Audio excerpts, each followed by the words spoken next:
Hello guys, नमस्कार, good evening. स्वागत है आप सभी का ज्ञानशाला में। और आज की क्लास जो होने वाली है वो बहुत ही ज़्यादा इम्पोर्टेंट है आपके सीटेट के एग्ज़ाम के। अब ये इम्पोर्टेंट क्यों है, आज का सेशन क्या रहने वाला है और इसके बारे में समझते हैं, और साथ ही किस तरीके के प्रश्न आते हैं उसके पे डिस्कस करने वाले हैं। ओके, तो सभी लोग रेडी हो जाइए, आज का सेशन आपके लिए बहुत ही ज़्यादा इम्पोर्टेंट होने वाला है।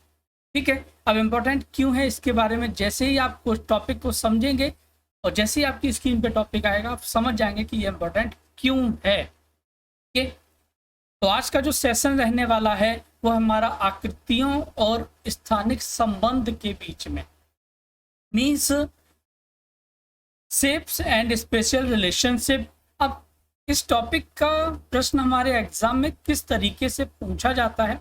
ठीक है, अब सबसे पहले तो हमें ये पता होना चाहिए कि किसी भी आकृति और स्थानिक संबंध एक दूसरे के बीच में क्या रहते हैं। ठीक है, अब आपने देखा होगा कि किसी भी आकृति को देखकर आपने अनुमान लगाया होगा कि यह आकृति इस तरीके की है।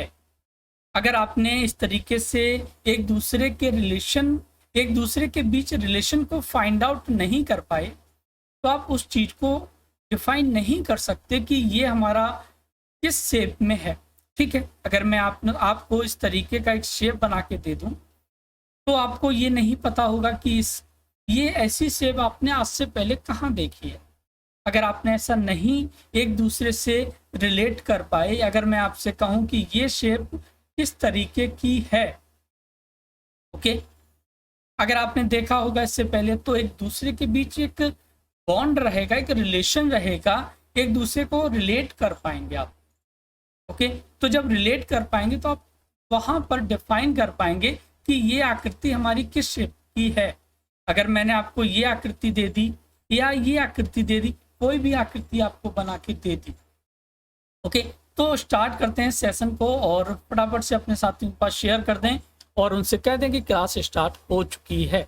ओके, तो सबसे पहले हम इनकी डेफिनेशन की बात करते हैं, इनके बीच में क्या रिलेशन है इसके बारे में बात करते हैं। देन इनकी कुछ अवधारणाएं हैं, कुछ प्रिंसिपल्स हैं, इनके बारे में बात करेंगे। देन इनके एमसीक्यूज हमारे एग्जाम में किस तरीके से पूछे जाते हैं। ओके, तो आकृतियों और स्थानिक संबंधों के कारण ही हम अलग अलग वस्तुओं को देख पाते हैं। ठीक है, और उनकी विभिन्न विशेषताओं को भी समझ पाते हैं। ठीक है, जैसे मैंने आपको भी बताया था कि आपको मैंने ये एक शेप दे दी या एक ये शेप दे दी। ठीक है, तो क्या कहना चाह रहा है कि हम देख तो पाते हैं लेकिन उनकी विशेषताओं को तभी समझ पाएंगे जब हम आकृतियों और स्थानिक संबंधों को समझ पाएंगे। ठीक है, अनुभवों को इस तरह से समझने की क्षमता ही हमारी क्या कहलाती है, स्थानिक समझ कहलाती है। अब आकृति तो आपके पास बनी हुई है कि हम आपसे कहें भाई आकृति की शेप्स की डेफिनेशन क्या है, तो भाई शेप्स की डेफिनेशन सभी के लिए अलग अलग हो सकती है। ठीक है, भी जो कुछ भी आपको दिख रहा वो एक प्रकार की आकृति बनी हुई है। ठीक है, ये भी एक आकृति है। ओके, ये भी एक आकृति ही होगी। तो आकृतियां तो सभी हैं, सभी के लिए एक डेफिनेशन अलग अलग हो सकती है कि ये हमारी एक वक्राकार आकृति है, ये एक त्रिभुजाकार आकृति है, मीन्स इसमें 3 भुजाएं हैं। ठीक है, यहाँ पर भी एक वक्राकार में वक्र के शेप की ही लाइंस हैं, ये वक्राकार लाइंस हो जाएंगी। तो आकृतियों को तो आकृतियों की डेफिनेशन की नीड नहीं है, बस हमें ये पता होना चाहिए कि आकृतियों और स्थानिक संबंधों के कारण ही हम अलग अलग वस्तुओं को देख पाते हैं और उनकी विशेषताओं को समझ पाते हैं, और अपना जब जिस हिसाब से हमारा एक्सपीरियंस होता है उसी हिसाब से हम उसमें अपनी जो समझ होती है उसको हम क्या करते हैं, आइडेंटिफाई करते हैं कि ये हमारा एक सर्किल है। कि छोटा बच्चा हमारे पास है, मान लेते हैं कि एक 2 साल का बच्चा या 3 साल का बच्चा है जिसको नहीं पता कि हमारी आकृतियां कैसी हो सकती हैं। ठीक है, अगर भाई छोटे से बच्चे को जो सभी चीजों से अनभिज्ञ है, अगर मैं उससे पूछूं कि भाई ये किसकी आकृति है, तो वो तो कुछ भी बता सकता है। भाई हो सकता है कि ये आपको बता दे वक्र है, हो सकता है ये आपको बता दे भाई ये एक सांप है, ठीक है। तो एक ऐसा बच्चा जो सभी चीजों से अनभिज्ञ है, वो पुरानी चीजों से या उसके पास कोई भी जब एक्सपीरियंस नहीं है तो वो तो कोई उन चीजों को आइडेंटिफाई कर ही नहीं पाएगा। तो यही तो कहा गया है कि अनुभवों को इस तरह से समझने की क्षमता ही स्थानिक समझ कहलाती है। The ability to understand experience in this way is called spatial understanding. ठीक है, समझ में आया। अब हमारे आसपास की दुनिया जिसे हम लगातार अनुभव करते हैं, ओके, बहुत ही अस्पष्ट और धुंधली सी हो जाएगी यदि हम उसे बिना आकृतियों और स्थानिक संबंधों में स्वयं संगठित करते हुए ना चलें। ठीक है, अब कोई भी बच्चा जिसको नहीं पता कि भाई ये शेप किसकी है, तो भाई वो तो कुछ भी बताएगा। तो जब कुछ भी बताएगा तो वह अदर पर्सन को भी उसी हिसाब से रिप्रेजेंट करेगा कि भाई हमने वहां पर इस तरीके की एक शेप देखी थी। जब उस तरीके की एक शेप देखी जिसको उसके बारे में क्या था, एक गलत नॉलेज थी, तो वह गलत नॉलेज ही हमें मतलब बताएगा। तो जब गलत नॉलेज ही बताएगा तो भाई हमारे पास सीधी सी बात है कि हम जब उस चीज को समझेंगे, जैसे मैंने आपसे कहा कि एक बच्चे ने कुछ इस तरीके से एक देखा, मीन्स रस्सी को, एक रस्सी आपके पास पड़ी हुई है तो रस्सी को उसने सांप बना दिया, है ना। तो वह क्या कहेगा कि हमने एक खेत में जो रस्सी पड़ी हुई थी उसको क्या बताया, उसने सांप बताया। ठीक है, तो जब आप वहां पे जाएंगे तो आप जो आपके पास भी यदि नॉलेज नहीं है तो आप भी क्या समझेंगे, भाई उस रस्सी को सांप ही तो समझेंगे। तो यही तो कहना चाह रहा है कि बहुत ही अस्पष्ट और धुंधली हो जाएगी यदि हमें बिना आकृतियों और स्थानिक संबंधों में स्वयं संगठित करते हुए ना चले। ओके, आकृतियों और स्थानिक संबंधों के कारण ही हम अलग अलग वस्तुओं को देख पाते हैं और उनकी विभिन्न विशेषताओं को भी समझ पाते हैं। ठीक है भाई, मैंने आपसे कहा कि एक बच्चे ने एक रस्सी को सांप बनाया, तो उसकी जो मेंटलिटी होगी जब वो उस चीज को जहां पर भी दोबारा देखेगा, ठीक है, तो जब दोबारा देखेगा तो उसकी माइंड में क्या रहेगा, उसके माइंड में तो यही रहेगा ना कि हमने खेत में जो रस्सी देखी थी उसको उसने सांप समझा, तो वो हर जगह उस रस्सी को हमेशा सांप ही समझेगा। ठीक है, तो और विभिन्न विशेषताओं को समझ पाते हैं। अनुभवों के इस तरह समझने की क्षमता ही स्थानिक समझ कहलाती है। ओके, तो चीजों को हम एक दूसरे से, किसी भी शेप को जो हमारे सामने रखी हुई है, ठीक है, हमने आपके सामने की ये शेप बनाई, अब ये एक शेप है कुछ इस तरीके की। अब मैंने आपको नहीं बताया कि ये आयत है या वर्ग है। ठीक है, एक बच्चा जो एक बहुत ही बेसिक लेवल पे है, सीखने की एज पे है, यदि आप एक टीचर हैं और टीचर होने के नाते यदि आप उसको गलत नॉलेज उसको प्रोवाइड कराएंगे, ठीक है, क्योंकि आप 1 to 5 की प्रिपरेशन कर रहे हैं सभी लोग सीटेट 1 to 5 के लिए, और सीटेट में जब आपके वीएस एनवीएस में जाएंगे तो आप भी वहां पर प्राइमरी लेवल के लिए ही जाएंगे। और प्राइमरी लेवल का जो बच्चा होता है वो सीखने की एज पे होता है। ठीक है, तो जब सीखने की एज पे है, यदि आप उसको गलत नॉलेज दोगे तो वो उसके माइंड में गलत धारणाएं जाएंगी। ठीक है, तो जब गलत धारणाएं जाएंगी तो वह भी पास ऑन करेगा अदर पर्सन के लिए, तो वह भी क्या प्रेजेंट करेगा, गलत ही तो प्रेजेंट करेगा।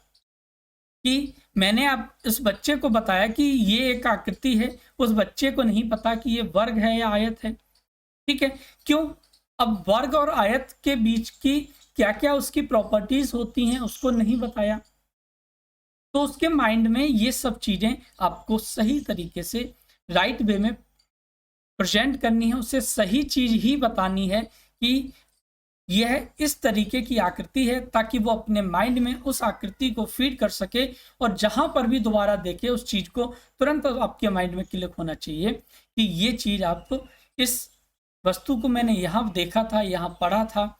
ठीक है, आप सभी के साथ भी ऐसा होता है कि आप बहुत सारी चीज़ों को अपने बहुत डिफरेंट प्लेसेस पे देखते हैं, बहुत डिफरेंट पर्सन्स से कुछ चीज़ें आपने सुनी होती हैं कि ताजमहल जो है वो हमारा रेड कलर का है, अगर मैं आपसे कहूँ कि जिस बच्चे ने ताजमहल नहीं देखा, उससे मैं कहूँ भाई ताजमहल जो है वो रेड कलर का है, तो उसके माइंड में क्या रहेगा? वो रेड कलर का ही समझेगा। जब ताजमहल को देखने जाएगा तो वह क्या कहेगा भाई कि ये जो है आकृति सामने है, कि ये जो व्हाइट कलर की बिल्डिंग आपके सामने है वह ताजमहल नहीं है। क्यों? क्योंकि हमारे टीचर ने बताया था कि ताजमहल लाल कलर का है। तो हमेशा अपने बच्चों को जहां पर भी आप एजुकेशन दे रहे हैं या जहां सब से भी आप चीज़ों को गेन करें, तो एक प्लेटफॉर्म सही होना चाहिए, प्लस सही चीज़ें आपको प्रोवाइड होनी चाहिए ताकि आप चीज़ों को सही रिलेशन या सही रिलेट कर सकें। ओके, तो ये हमारी डेफिनेशन है स्थानिक आकृति और स्थानिक संबंधों के बीच में, कि हम किस तरीके से एक दूसरे को समझते हैं। ओके, देन आगे बढ़ते हैं कि स्थानिक समझ की मूलभूत अवधारणाएं क्या हैं। अब देखिए, जब हमारा एक छोटा बच्चा होता है, कि जब मैं प्राइमरी स्कूल में जाता हूँ बच्चों को पढ़ाने, तो वहाँ क्या होता है, बच्चे को हमेशा इन चीज़ों के बारे में ही, इन चीज़ों पे ही फोकस करना होता है। क्योंकि जो आपका कक्षा 1 का बच्चा है, ठीक है, उसे नहीं पता कि सही है या गलत है, तो हमेशा उसको आप सही चीज़ें प्रोवाइड करें, उसको सही धारणाएं, मूलभूत अवधारणाएं जो रियल में होनी चाहिए, कि किसी भी आकृति या किसी भी 2 आकृतियों या 3 आकृतियों के बीच में तो क्या क्या हो सकती हैं, इसके बारे में यहाँ पे बताया गया है कि कोई वस्तु ऊपर या नीचे हो सकती है, कोई वस्तु आपसे दूर या आपसे पास हो सकती है, कोई वस्तु आपसे छोटी बड़ी हो सकती है, या इन दोनों के बीच में आपसे पूछा जाए कि अगर मैं आपसे कहूं कि 2 और 3 में कौन सी संख्या बड़ी है, ठीक है, तो आप क्या कहेंगे? ये जो है 3 वो आपकी बड़ी है, और बड़े का जो साइन होता है वो एक तरफ मुंह खुला हुआ होता है ना। तो बड़े या छोटे का रिलेशन, अंदर बाहर, कोई वस्तु आपके घर के अंदर है या घर के बाहर है, किसी भी आकृति के अंदर है या आकृति से बाहर है, सबसे बड़ा सबसे छोटा, सबसे पास सबसे दूर, के ऊपर के नीचे, बीच में, ये कुछ हमारी अवधारणाएं होती हैं जिनको हम बच्चे के लिए अगर सही तरीके से आप बताओगे तो वो सही तरीके से समझेगा। और वह, क्योंकि देखिए आपका जो सीटेट लेवल है, सीटेट पास करना बहुत ही टफ नहीं है, बस आपको कुछ चीज़ें आपको जाननी चाहिए कि किस तरीके से सीटेट को हम इजीली पास कर सकते हैं, एक अच्छा स्कोर गेन कर सकते हैं। इसके बारे में एक क्लास बनाएंगे, वहाँ पे आपको कुछ चीज़ों के बारे में बताएंगे ताकि आपका सीटेट का जो एग्ज़ाम है वो अच्छे नंबरों से क्वालिफाई हो सके। तो इनकी स्थानिक समझ की बात करते हैं, तो सबसे पहले आता है ऊपर और नीचे, अप्स एंड डाउन या डाउन एंड अप। ओके, तो यहाँ पे देखिए 2 आपके एरो दिए गए हैं, कुछ 2 प्रकार के। तो यहाँ पे देखिए ग्रीन कलर का जो है वो कहाँ जा रहा है? डाउन में जा रहे हैं, और जो रेड कलर का है वो कहाँ जा रहा है? ऊपर जा रहा है। ऐसे ही यहाँ पे कुछ लाइन्स हैं, ठीक है, तो यहाँ पे कुछ जब लाइन्स हैं तो जो लाइनें, ये हमारा पॉइंट है, इस पॉइंट के, ठीक है, इस पॉइंट से जब ऊपर चलेंगे ये लाइनें कुछ इस तरीके की शो हो रही हैं, और ये हमारी डाउन की तरफ, ठीक है। जैसे ये एक कोई लड़का एक्सरसाइज कर रहा है, तो एक्सरसाइज जब कर रहा है तो ये डंबल्स जो हैं वो हमारे कुछ नीचे हैं, एक ऊपर है और एक नीचे है। तो हमें ये पता होना चाहिए, हमें बच्चे को सही तरीके से बताना पड़ेगा कि ये जो नीचे की तरफ ये जो आकृति है यहाँ पर और यहाँ तक, यहाँ पर, तो ये किसको रिप्रेजेंट कर रहा है। ओके, नेक्स्ट है आपका पास या दूर। जैसे पास और दूर की, नियर एंड फार की बात करें, तो यहाँ पे एक बच्चा खड़ा हुआ है, ठीक है, तो एक बच्चा खड़ा है और ये बच्चा 2 प्रकार के पेड़ों को देख रहा है। आपके पास 2 आकृतियां हैं, 2 पेड़ हैं, तो इन दोनों पेड़ों में जो बच्चा है वो, उसे इस अवधारणा को पता होना चाहिए कि कोई वस्तु हमसे दूर होगी तो हमारे पास हमें क्या करना पड़ेगा, या हम कोई वस्तु पास में है तो उसके लिए क्या करना पड़ेगा। तो आप बच्चे को बता सकते हैं कि आप कोई भी वस्तु जब हमारे पास होती है तो हमें उसको कवर करने के लिए एक कम दूरी तय करनी पड़ेगी। कोई वस्तु हमसे दूर है, ठीक है, तो उसको पकड़ने के लिए, उसको देखने के लिए, उसको छूने के लिए हमें ज़्यादा डिस्टेंस कवर करनी होगी। ठीक है, तो बच्चा समझ जाएगा कि ये हमारी कोई वस्तु पास में है या कोई वस्तु दूर है। ओके, नेक्स्ट अवधारणा है बड़ा या छोटा। तो आपके पास दो चित्र हैं, दो प्रकार के पेड़ हैं, जिसमें एक बच्चा इन दोनों पेड़ों के बीच में खड़ा हुआ है। और जब इन दोनों पेड़ों के बीच में खड़ा है तो एक पेड़ उसने देखा यहाँ पर और एक पेड़ देखा यहाँ पर। ठीक है, तो बच्चे को बड़े और छोटे की समझ होनी चाहिए। तो बड़े को आप बच्चे को बता सकते हैं कि कोई भी वस्तु आप खुद से कंपेयर करके देखिए कि आपकी जो हाइट है, यदि आप 5 फीट के हैं या 2 फीट के हैं, तो कोई भी वस्तु यदि आपसे बड़ी है, मीन्स आपसे ऊंची जा रही है, तो आप बता सकते हैं कि वह वस्तु आपसे बड़ी है। या कोई वस्तु आपसे थोड़ी सी छोटी है, तो आप बता सकते हैं कि ये जो पेड़ है, आपके सामने जो पेड़ दिख रहा है चित्र नंबर 2 में, यह आपके बराबर है या फिर छोटा है। ठीक है, कोई वस्तु या आप उसको बता सकते हैं कि चित्र नंबर 1 में जो आपको पेड़ दिख रहा है कि यह आपकी हाइट से ज़्यादा है, तो यह आकृति आपसे बड़ी है। ओके, नेक्स्ट है आपकी अंदर या बाहर। अब हमने क्या किया कि एक हमारे पास एक बॉक्स था, उस बॉक्स में हमने एक बॉल को डाला, मीन्स हमारे पास एक चौक का डिब्बा है। ठीक है, एक खाली चौक का डिब्बा है। तो उस खाली चौक के डिब्बे में आप बच्चे को बता सकते हैं कि आपने क्या करना है कि एक चौक के डिब्बे में एक बॉल को हमने डाला और एक बॉल चौक के डिब्बे के बाहर रख दी। तो आप बता सकते हैं कि कोई वस्तु हमारी जब चौक के डिब्बे के या किसी भी आकृति के अंदर है, ठीक है, तो वह आपकी अंदर कहलाएगी। कोई दूर है या उसके अंदर नहीं है तो वो बाहर कहलाएगी। ठीक है, सबसे बड़ा सबसे छोटा। अब बच्चे को ये भी बता सकते हैं कि कोई वस्तु आपसे छोटी बड़ी या उन तीनों के बीच में क्या रिलेशन है। ठीक है, तो आपने जब पेड़ देखा कि एक बच्चा जो था वो इस पेड़ के बराबर है। ठीक है, तो मैंने बच्चे से कहा कि भाई देखो यहाँ पे एक पेड़ दिख रहा है। उसने कहा ठीक है सर, ये हमें एक पेड़ दिख रहा है। तो मैंने कहा ये आप बताएं कि ये पेड़ कैसा है। तो वो बच्चा क्या कहेगा, बच्चा कहेगा सर ये मेरी पेड़ जो है वो मेरी हाइट के बराबर है। अब बच्चे को मैं दूसरी जगह लेके गया, पेड़ नंबर 2 पे या चित्र नंबर 2 में। तो मैंने उस बच्चे से पूछा कि बताओ कि ये जो पेड़ है वह कैसा है। तो बच्चा क्या कहेगा, भाई उसने उस पेड़ को देखा, मीन्स उसने उस आकृति को देखा। अब आकृति को देखने के बाद स्थानिक समझ के हिसाब से एक दूसरे को रिलेट किया। उसने कहा कि सर जो हमने पहले पेड़ देखा था वो पेड़ तो मेरे बराबर था। ठीक है, तो मैंने कहा बिल्कुल ठीक है, वो पेड़ आपके बराबर था, लेकिन सर ये पेड़ जो है वो मुझसे बड़ा है।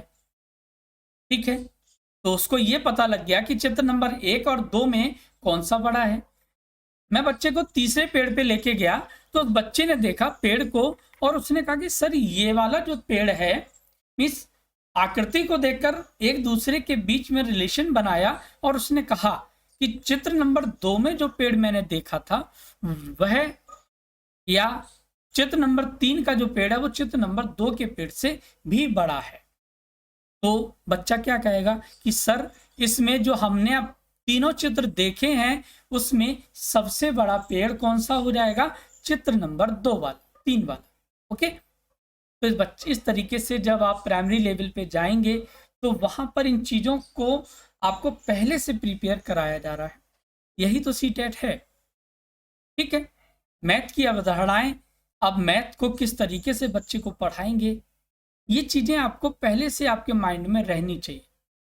ठीक है, अब सबसे पास सबसे दूर 3 बच्चे खड़े हुए हैं और उन तीनों बच्चों के पास एक चित्र है। तो उन तीनों बच्चों में एक बच्चा जो कहेगा कि सर हमें इस पेड़ तक पहुंचने में बहुत पैदल चलना पड़ा। ठीक है, तो अब क्या कहेगा, जो तीसरा बच्चा है, थर्ड डायग्राम में जो तीसरा बच्चा है वो क्या कहेगा कि सर मुझे तो इस जो चित्र नंबर 2 का बच्चा है या इनके कुछ नाम दे देते हैं कि इसका नाम राहुल है, इसका नाम अंकित है, ठीक है, ये नीरज है। तो नीरज क्या कहेगा? नीरज कहेगा कि सर मैंने तो राहुल से ज्यादा ही कदम चले हैं, ठीक है। अब अंकित क्या कहेगा? अंकित कहेगा कि सर जो राहुल ने कदम चले थे और अंकित नीरज ने जो कदम चले उन सबसे कम कदम मैंने चले हैं, सबसे पहले मैं इस पेड़ के पास पहुंच गया, ठीक है। तो अंकित क्या कहेगा कि सर सबसे जो पास में जो पेड़ है वो मेरे पास में है, सबसे उससे दूर राहुल के पास है और सबसे दूर जो पेड़ है वो नीरज के पास है, ठीक है। उसके बाद आता है के ऊपर। अब के ऊपर का आप एग्जाम्पल सबसे अच्छा ले सकते हैं कि आपको समझना होगा कि जब आप इस टाइम एक टेबल पर बैठे हुए हैं, मीन्स एक चेयर पर बैठे हुए हैं और चेयर के ऊपर आपके पास एक टेबल आपकी पड़ी हुई है और टेबल पे आपकी बुक्स रखी हुई हैं और एट प्रेजेंट में आपका फ़ोन रखा गया, ठीक है। तो आप बता सकते हैं कि जो हमारा फ़ोन है वो इस टेबल के ऊपर रखा गया, ठीक है। या हम इस यहाँ से कहें कि हमारे पास एक आकृति है ये वाली, इसके ऊपर हमने एक बॉल रखी है, ठीक है। तो बॉल जो है वो इस आकृति के बिल्कुल सतह पर रखी गई है, तो हम ये कह सकते हैं कि ये जो आकृति है वो हमारी इस सतह के ऊपर है। के नीचे में हम यहाँ पे दो चीज़ों से कंपेयर कर सकते हैं या फिर आप किसी एक बॉल के थ्रू ही बता सकते हैं कि कौन सी आकृति, कौन सी बॉल नीचे है, कौन सी बॉल ऊपर है, ओके। नेक्स्ट है आपका बिटवीन, मीन्स बीच में। तो बीच में आप बता सकते हैं जैसे कि आपके पास 3 पेड़ हैं, इन तीनों पेड़ों के बीच में ये वाला जो पेड़ है वो आपका कहाँ पे है? इसके भी उतने ही पास है और इसके भी उतने ही पास है, ठीक है। मीन्स इन दोनों के बीच जो डिफरेंस है वो कैसा है? इक्वल है। तो ये आकृति इन दोनों आकृतियों के मिडिल में है, ठीक है। तो ये हमारी कुछ अवधारणाएं हैं जिसको आपको समझना पड़ेगा जब आप बेसिक लेवल पे अभी तो आप प्रिपरेशन कर रहे हैं, ठीक है, ताकि आप अपने एग्जाम में क्वेश्चन को अच्छे से अटेम्प्ट कर सकें। जब आप प्राइमरी लेवल पे जाएंगे तो वहां पर इन सभी अवधारणाओं का जब यूज करेंगे तब आपको अब देखिए आप चीज़ों को कैसे रिलेट कर सकते हैं। आज की क्लास में जिन बच्चों ने मेरी क्लास को देखा, इन सभी अवधारणाओं को समझा, तो जब आप प्राइमरी लेवल पे आप बच्चों को पढ़ाने जाएंगे, ठीक है, तो वहां पर जब जैसे ही आपके सामने, क्योंकि यही सभी अवधारणाएं कक्षा 1 से 3 तक की अवधारणाओं में चलता है, तो वहां पे बच्चों को आप जैसे ही पढ़ाना स्टार्ट करेंगे तो आप चीज़ों को रिलेट कर पाएंगे कि मैंने राहुल सर की क्लास जो देखी थी वहां पर भी सर ने कुछ इस तरीके की अवधारणाएं हमें बताई थी। तो हमने क्या किया? आकृति को देखकर उनके स्थानिक समझ को रिलेट किया, ठीक है। उसके बाद आता है कि विभिन्न ज्यामितीय आकृतियों की संरचना के आधार पर निम्न मौलिक परिभाषाओं को जानना भी आपके लिए बहुत ही ज्यादा जरूरी है। अब ये जानना जरूरी क्यों है? अभी तक आपने समझा कि कोई वस्तु ऊपर नीचे, दूर पास, सबसे दूर सबसे पास, बीच में, ठीक है, इनकी अवधारणाओं को समझा था। अब कोई आकृति बनी कैसे है ना? To know the following fundamental definition in the structure of various geometrical figures, means हमें उनकी विभिन्न ज्यामितीय जो आकृतियां हैं वो हमारी किस तरीके से बनी होंगी, वहां पर किन चीजों की आवश्यकता रही होगी। तो सबसे पहले आता है वक्र, जिसको बोलते हैं कर्व। कर्व क्या होता है? समतल आकृतियां क्या होती हैं? प्लेन फिगर्स एंड सॉलिड आकृतियां या सॉलिड शेप या सॉलिड फिगर्स, ठीक है। अब इन तीनों चीजों को समझते हैं ताकि आप किसी भी आकृति को समझकर, जैसे एक बच्चे ने रस्सी को सांप और सांप को रस्सी बताया था, ओके भाई, क्लास में आपको समझ में आ रहा है, मजा आ रहा है ना भाई? चीजों को आप रिलेट कर पाएंगे तभी आप चीजों को अच्छे से समझ भी पाएंगे, क्योंकि जब तक आप चीजों को एक दूसरे से रिलेट नहीं करेंगे तब तक आपको मजा नहीं आएगा और तब तक आपको समझ में भी नहीं आएगा। तो बात करते हैं कर्व शेप क्या होती है, ठीक है। तो कागज पर बिना पेंसिल उठाए बनाई गई आकृति क्या कहलाती है? वक्र कहलाती है। ठीक है, जैसे मैंने आकृति 1 में यहाँ से पेन को पकड़ा और यहाँ तक इसको लेके गया। ठीक है, यहाँ से ये वाली आकृति कुछ इस तरीके से बनाई, यहाँ से ये वाली आकृति हमने कुछ इस तरीके से बनाई। ओके, ये वाली आकृति में से कोई भी आकृति को बनाने के लिए हमारे पास एक पेन होना चाहिए और एक प्लेन पेपर या प्लेन सरफेस होना चाहिए। तो वक्राकार शेप किस तरीके से होती है? कर्व शेप जिसको बोलते हैं। ऐसा वक्र जिसके सिरे खुले हों खुला वक्र कहलाता है। ऐसा वक्र जिसके सिरे बंद हों बंद वक्र कहलाता है। तो बंद वक्र आपका किस तरीके से हो जाएगा? ये आपका वक्राकार शेप है जिसमें हमने क्या बनाया था? एक वृत्त बनाया। तो वृत्त आपके दोनों सिरे एक दूसरे से जुड़े हुए हैं। तो जब सिरे एक दूसरे से जुड़े हुए हैं तो वो आपका बंद वक्र कहलाएगा। ठीक है, मींस क्लोज कर्व और खुला वक्र जैसे आपकी आकृति 1 में दिख रहा है, मींस जिसके सिरे एक दूसरे से अलग अलग है, मींस जुड़े हुए नहीं है, ओपन वक्र कर्व कहलाएगा। ओके, तो ये तो बात हो गई कर्व की। अब बात करते हैं हमारा कि समतल आकृतियां क्या होती हैं। तो समतल आकृतियों को समझने के लिए बहुत ही सिंपल चीजें हैं, उसको आप सभी को आना चाहिए। जैसे किसी सपाट तल में बनी आकृति को समतल आकृति कहते हैं। किसी समतल क्षेत्र में बनी द्विविमीय आकृति समतल आकृति कहलाती है। जैसे अभी लास्ट क्लासेस जो हमारी हुई थी मेंसुरेशन पे, तो मेंसुरेशन को मींस क्षेत्रमिति में हमने कुछ 2 तरीके के टॉपिक्स पढ़े। हमने वहां पर 2 पार्टों में क्षेत्रमिति को डिवाइड किया था। नंबर 1 था 2D और नंबर 2 था 3D। 2D शेप कौन कौन सी होती थी और 3D शेप्स किस तरीके की होती। ठीक है, तो समतल आकृतियां जितनी भी होती हैं, ओके, वो सभी आपकी 2D शेप में होती हैं। ओके, अब इसका सबसे अच्छा एग्जांपल जो हम लेने वाले हैं वो अभी फटाफट से लेंगे। तो आप सभी को क्लास कैसी लग रही है तो फटाफट से लाइक कर दें, अपने साथियों के पास शेयर करना ना भूलें, और जो भी स्टूडेंट्स न्यू हैं वो चैनल को सब्सक्राइब करके बेल आइकन को प्रेस। तो देखिए यहाँ पे हमारे पास क्या दिया गया है कि एक राम भरोसे व्यक्ति हैं। ठीक है, राम भरोसे जो हैं वो क्या करते हैं, उनके पास कुछ खेत है। ठीक है, उस खेत में मतलब हमारे पास एक कोई जमीन का टुकड़ा है जिसमें ये वाला जो टुकड़ा था वो राम भरोसे का था। ठीक है, उसके बाद एक दूसरा व्यक्ति था जिसका जो खेत था वो कुछ हमारा इस तरीके से कटा हुआ था। ठीक है, एक अदर पर्सन था, तो वहां पे क्या हुआ कि एक अदर पर्सन का खेत इतना था। ठीक है, तो मान लेते हैं ये जो खेत है वो राम भरोसे का है और ये वाला जो खेत है वो नीरज का है, ये वाला खेत जो है वो अंकित का है। अब ये वाला जो खेत बचा है इतना, ये वाला, ठीक है, ये कोई अदर पर्सन है उसका एक खेत है। तो मैं आपसे कहता हूं कि भाई जो अंकित थे, अंकित ने क्या किया, अपने खेत में चारों तरफ एक बाउंड्री करवा दी।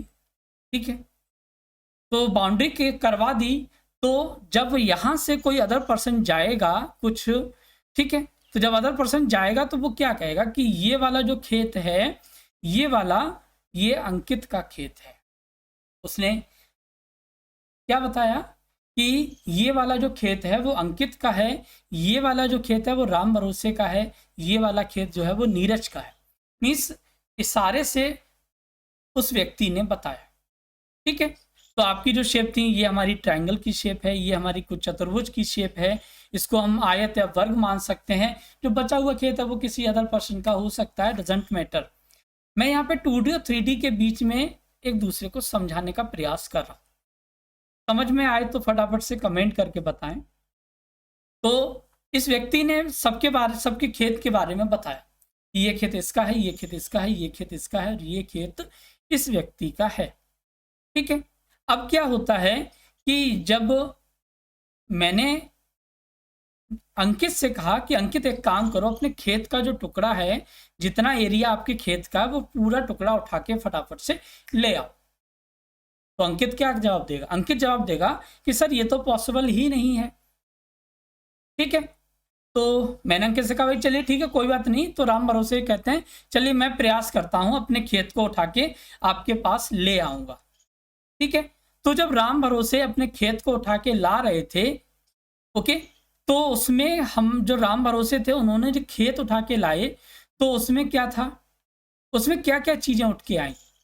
उसमें जो उठ के आया, देखिए खेत की हमारी लंबाई थी वो उठ के आई, ठीक है, कुछ चौड़ाई थी उसकी वो उठ के आई, और जो ऊंचाई थी, मीन्स हम जितनी ऊंचाई तक खेत को उठा के लाए, मीन्स जितनी ऊंचाई तक हमने खेत को खोद के उठा के जो लाए थे, ठीक है, मीन्स कुछ ना कुछ हाइट उठा के लाए थे राम भरोसे।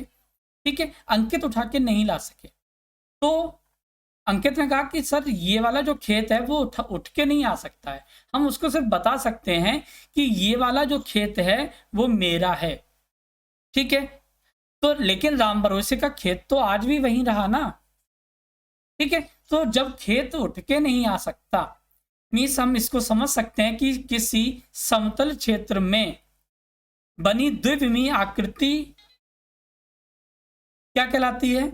अब उसके अंतर्गत क्या क्या हो सकते हैं? देखिए आयत हो सकता है, जैसे मैंने आपको यहां दिखाया, आयत या वर्ग हो सकता है, त्रिभुज हो सकता है ये वाला, चतुर्भुज हो सकता है, वृत्त हो सकता है, बहुभुज भी हो सकते हैं। तो सिंपली हम इसको समझ सकते हैं कि जितनी भी 2D शेप होती हैं, दो विमीय आकृति होती हैं या समतल आकृतियां जिसको बोलते हैं, वो सभी कहाँ होती हैं? एक प्लेन सरफेस पे बनाई जाती हैं, जिसमें हम सिर्फ एक इशारे से बता सकते हैं कि ये वाला खेत मेरा है, ये वाला आपका है। ठीक है, इसके अलावा अगर मैं किसी बच्चे से कहूं कि एक काम कीजिए अलका, आप रोटी बना के लाइए, तो अलका फटाफट से जाएंगी और एक रोटी बना के जब लाएंगी तो वहां पे क्या होगा? तो मैं अलका से पूछूंगा ये बताइए ये जो आपको दिख रहा है ये क्या है? ये ऊपर ऊपर का हिस्सा। तो अलका कहेंगी कि सर ये जो हमने रोटी बेली है, ये ऊपर ऊपर की जो शेप दिख रही है वो हमारी वृत्त के शेप की है। ठीक है, अगर आप इसको उठा के लाएंगे तो इसकी कुछ ना कुछ मोटाई भी होगी।